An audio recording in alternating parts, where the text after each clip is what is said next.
In the heart of Japanese folklore, there are fears that roar and thunder, the clubs of the Oni, the fire of the dragon. But there is a fear that is far more primal, a fear that arrives in absolute silence.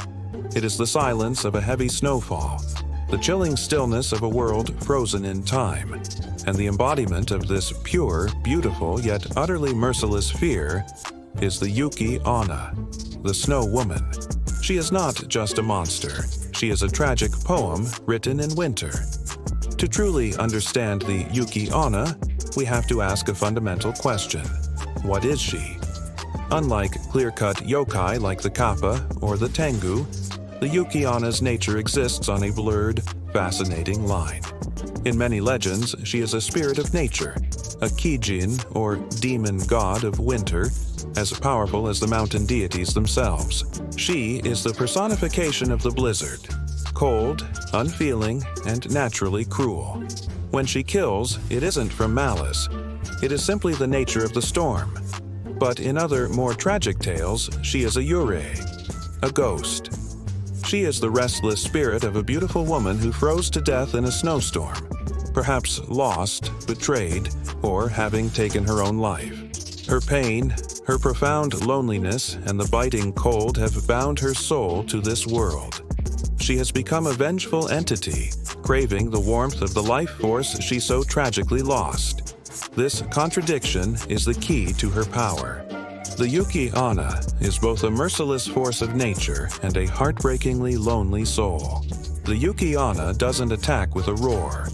She is a psychological hunter, using her ethereal beauty and a traveler's own desperation against them. She is always described as a peerless beauty, her skin a flawless porcelain white, almost translucent. Her hair is jet black, a stark contrast to her pure white kimono, or sometimes a blood red one, a chilling omen. This isn't a human beauty. It's the cold, still perfection of an ice sculpture, and a classic detail of Japanese ghosts. She glides over the snow without leaving a single footprint. Her primary weapon is the ice breath, a kiss of death. When a traveler is exhausted, lost, and trembling from the cold, she appears. She doesn't need to lay a hand on them. She simply leans in close and breathes. Her breath is absolute zero, instantly freezing her victim from the inside out, turning them into a perfect icy statue. A beautiful but horrifying monument to the winter's power. She is also a master of illusion.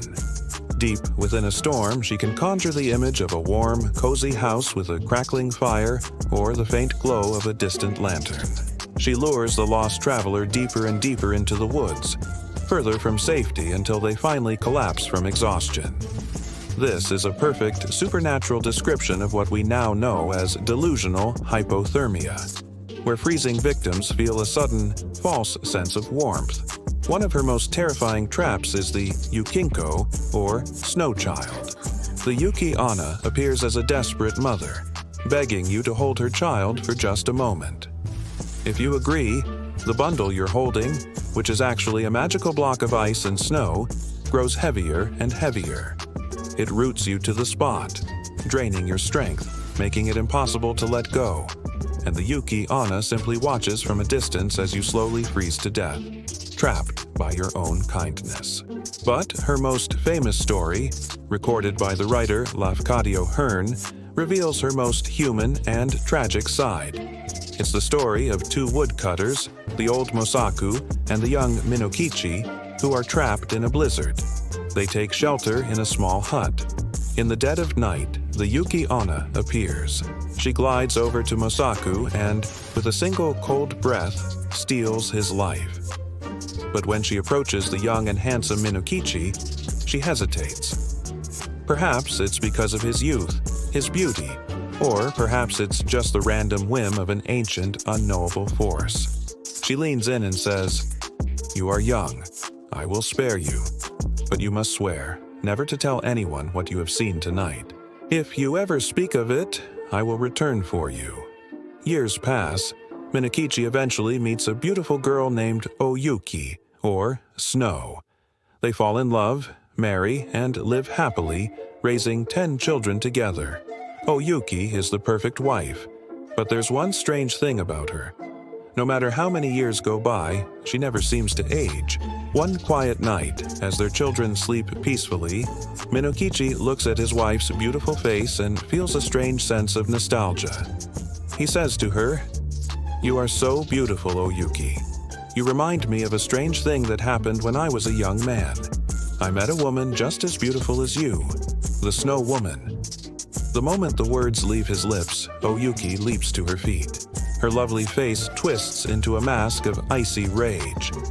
"That woman was me!" she shrieks, her voice like the cracking of a glacier. "You broke the vow!" Her first instinct is to kill him right there. But as she looks at their sleeping children, the yokai's ancient rage is held back by a mother's love. "I cannot kill you," she whispers, her voice now filled with anguish and sorrow. "Because of our children. But you must take care of them. If you ever treat them badly, I will return." And with that, Oyuki's body dissolves into a frozen mist, slips through a crack in the door, and vanishes forever into the winter storm, leaving Minokichi alone with his devastating regret and profound loss. The Yuki-onna is the embodiment of a key Japanese aesthetic concept known as mono no aware, the bittersweet sorrow of fleeting things. She is breathtakingly beautiful, but that beauty is inseparable from death and impermanence. She represents the tragedy of loneliness, a spirit forever wandering the storm, and the tragedy of love, a creature who craves human warmth but whose very nature makes it impossible to hold. Ultimately, the Yuki-onna is a powerful reminder that winter, while hauntingly beautiful, is always a merciless predator. She is the most alluring beauty, hiding the coldest, most inescapable death. Thank you so much for journeying into the chilling world of Japanese folklore with us. If you enjoyed this story, don't forget to like, subscribe, and hit that notification bell for more tales from the shadows. We'll see you next time.